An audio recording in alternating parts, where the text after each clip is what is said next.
service. I like America, don't you? The food is great, but the public service is terrible.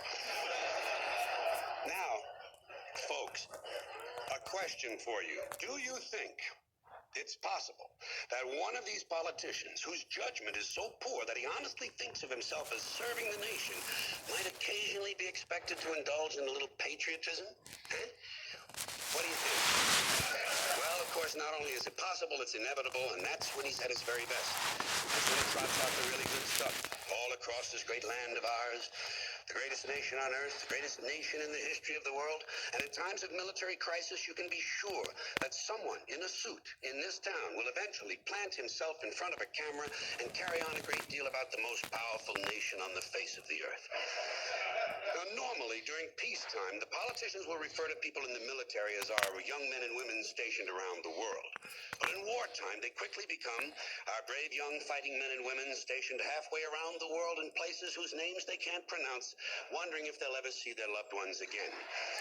For added emotional impact, sons and daughters can always be substituted for men and women.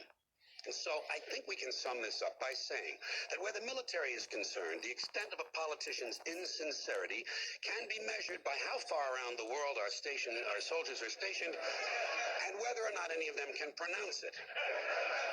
Incidentally, another way of expressing this sentiment is to say we're sending our young men and women to places the average American can't find on a map. I've always thought it was kind of funny and somewhat out of character for a politician to go out of his way to point out the low level of American intelligence when indeed his very job depends upon it. It would seem to fly in the face of that other rhetorical standby of theirs. The American people are a lot smarter than they're given credit for. This is said with a straight face, although it is obvious, of course, that the proposition is being stated precisely backwards.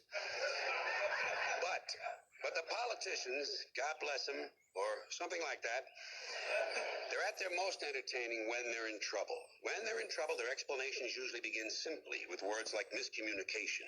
What did you do wrong, Senator? Well, it was a miscommunication. Or I was quoted out of context. Better yet, and more ironic, they twisted my words. Such a nice touch. A person who routinely spends his days torturing the language complains, they twisted my words.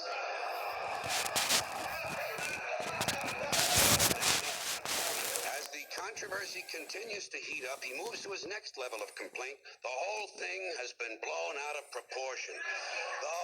It's always the whole thing. Apparently, no one has ever claimed that only a small portion of something was blown out of proportion. Has to be the whole thing. That's because now he's feeling the heat. And so, as time passes and more evidence comes in, he suddenly changes directions and tells us, we're trying to get to the bottom of this. Now he's on the side of law and order. It's Jujitsu, really. We're trying to get to the bottom of this so we can get the facts out to the American people. That's always a nice touch, American people. In fact, at this point, he might even say, I'm willing to trust in the fairness of the American people. Clearly, he's preparing us for something.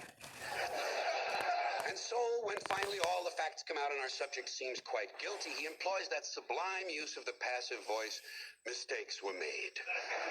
Mistakes were made, don't look at me, probably someone in my office.